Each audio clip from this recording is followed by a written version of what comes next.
On February the 28th, 2026, Iran's supreme leader, Ayatollah Ali Khamenei, was killed in a coordinated strike on his compound in Tehran, the result of a complex US-Israeli operation combining stealth aircraft, naval power, surveillance networks, and precision weapons.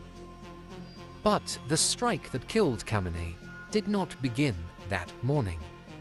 It began years earlier. For more than a decade, Israeli intelligence agencies had quietly built one of the most detailed surveillance pictures ever assembled inside a foreign capital. Tehran's traffic cameras, security systems, and communications networks were gradually penetrated, feeding vast streams of data into intelligence databases. Analysts mapped what is known as pattern-of-life intelligence, tracking the routines of security convoys, drivers, bodyguards, and officials around the Iranian leadership compound. Over time, the network revealed something critical: when Khamenei would be present, who would be with him, and how the security environment around him changed throughout the day. When intelligence confirmed a high-level meeting at the compound on the morning of February the 28th, the operation moved from surveillance to execution. But the strike itself did not begin over Tehran. It began far away, at sea. Two US carrier strike groups had already moved into position across the Arabian Sea.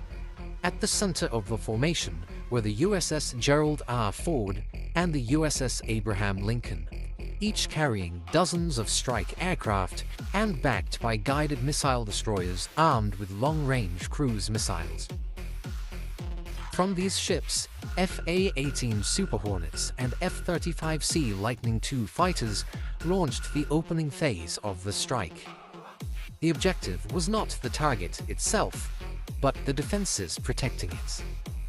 Using long-range standoff weapons and electronic warfare support, coalition aircraft targeted Iranian air defense radars and missile batteries around Tehran. Destroyers in the region followed with Tomahawk cruise missiles, capable of flying more than 1,600 kilometers using terrain-matching guidance and satellite navigation. The goal was to carve a temporary corridor through Iran's layered air defenses. Once those systems were degraded, the next phase began. Israeli F-35I Adir stealth fighters moved toward the battle space. Designed for low observability and deep penetration, the aircraft can operate inside contested airspace while sharing targeting data across the strike network. Instead of relying solely on direct attack, the jets employed stand-off precision weapons. Supersonic Rampage missiles, capable of traveling at around Mach 1.5, were used to strike hardened targets at ranges exceeding 150 kilometers. At the time, aircraft released JDAM-ER glide bombs, which used GPS and inertial guidance to reach targets more than 70 kilometers away. Within seconds, dozens of precision weapons were on their way toward their targets. Behind the stealth fighters, heavier strike aircraft joined the mission. Israeli F-15I Ram fighters launched Delilah loitering munitions, weapons capable of circling above the battlefield before striking with operator control. This allowed pilots to engage secondary targets as the operation unfolded.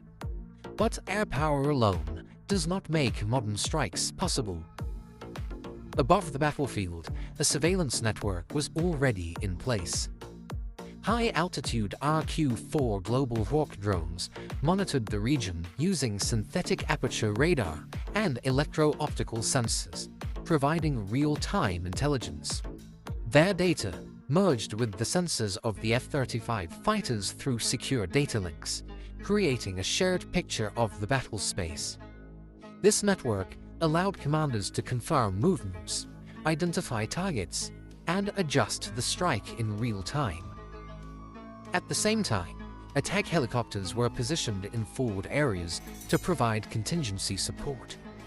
AH-64E Apache helicopters, equipped with longbow radar systems, were ready to hunt mobile air defenses if Iranian units attempted to reposition. Heavy-lift CH-47 Chinook helicopters stood by for potential rescue or recovery operations if aircraft were forced down during the mission. All of these elements, naval forces, strike aircraft, surveillance drones, helicopters, and command networks, formed a single operational system. Modern military planners call this a kill web. Sensors detect. Networks distribute the information. Weapons launch from multiple platforms. And the strike arrives almost simultaneously. When the weapons finally reached Tehran, the result was rapid and precise. Satellite imagery later showed multiple penetration craters inside the targeted compound, indicating the impact of heavy precision munitions designed to defeat hardened structures.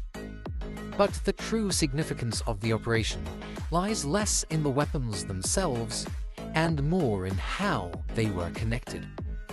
Carrier strike groups hundreds of kilometers away, stealth fighters operating in contested airspace, destroyers launching cruise missiles, drones feeding intelligence into the network, helicopters standing by for contingencies, all operating as parts of a single integrated system. Because in modern warfare, success rarely belongs to the platform with the largest bomb or the fastest aircraft. It belongs to the side that can connect every sensor, every weapon, and every decision into one continuous network. And when that network works as designed, the strike is over long before the world even realizes it has begun. And that's the defining feature of modern conflict. The side that builds the better network often decides the outcome before the first strike even begins.